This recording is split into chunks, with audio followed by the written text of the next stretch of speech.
hari Ramadan yang kita laksanakan di Jawa Timur ini ada beberapa hal yang tentunya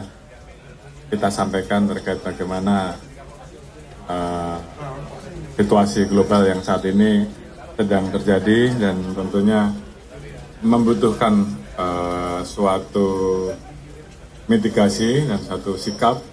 yang tentunya harus dilaksanakan oleh bangsa Indonesia, dan Bapak Presiden berkali-kali sudah menyampaikan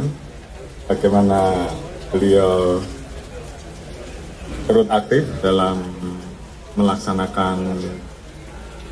posisinya sebagai negara non-blok yang aktif dalam perdamaian dunia,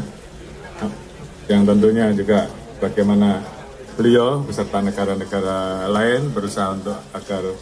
konflik yang terjadi di Timur Tengah bisa segera mereda. Di satu sisi kita juga harus menghadapi implikasi terkait dengan krisis global yang muncul dari meningkatnya minyak. Alhamdulillah dari berbagai langkah yang dilakukan oleh pemerintah terkait dengan kemungkinan potensi terjadinya kenaikan harga minyak sudah dirapatkan, dan kemudian masyarakat tidak usah khawatir khususnya terhadap harga-harga BBM yang selama ini selalu dalam subsidi pemerintah, yaitu RON 92 ya, RON 90 atau bensin ya saya sebut, dan solar pemerintah tetap akan memberikan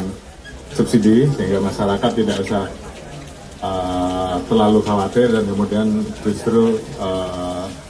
terjadi panic buying. Saya kira itu semuanya sudah disampaikan oleh pemerintah bahwa pemerintah akan menjaga agar harga-harga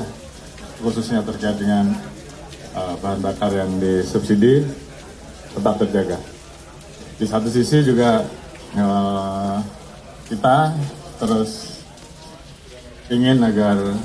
semua yang ada kemudian kita hadapi bersama, dan utamanya adalah manakala seluruh potensi bangsa yang kita miliki ini bersatu untuk kemudian ke depan kita bersama-sama bisa berdiri di atas kaki sendiri dengan mendorong program-program Bapak Presiden terkait dengan ketahanan pangan, terkait dengan ketahanan energi, terkait dengan program-program hilirisasi yang menciptakan lapangan kerja sehingga Indonesia betul-betul bisa mengelola sumber daya alam yang kita miliki, kekayaan alam yang kita miliki untuk bisa kita kelola dengan baik, memanfaatkan momentum demografi yang ada untuk kita bisa menuju visi Indonesia Emas 2045 menjadi negara maju. Di sisi lain, Polri mulai dari kemarin kita sudah mulai melaksanakan operasi ketupat yang kita mulai dari kegiatan gelar pasukan,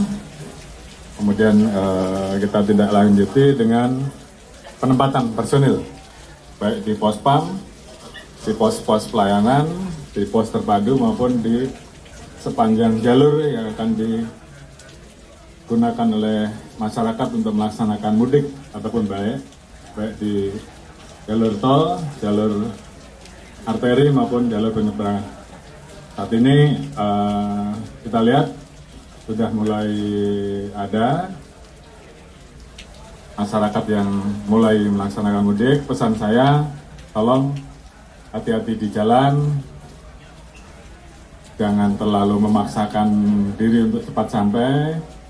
istirahat sehingga kita bisa bertemu dengan keluarga di tempat mudik nanti dalam kondisi sehat, dan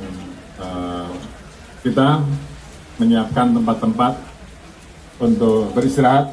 kalau kemudian kondisi badannya capek. Ada rest area, ada pos pelayanan terpadu, ada pos pelayanan yang bisa dimanfaatkan untuk beristirahat. Disiapkan juga berbagai macam fasilitas, mungkin takjil, persiapan sahur, dan juga kontrol kesehatan. Jadi saya titip supaya angka kecelakaan juga bisa kita jaga, mudik bisa berjalan dengan baik, dan Polri siap untuk memberikan pelayanan yang terbaik bagi masyarakat yang akan melaksanakan mudik di Hari Raya Idul Fitri tahun 2026 ini. Mungkin itu yang bisa kami sampaikan. Terima kasih. Wassalamualaikum warahmatullahi wabarakatuh.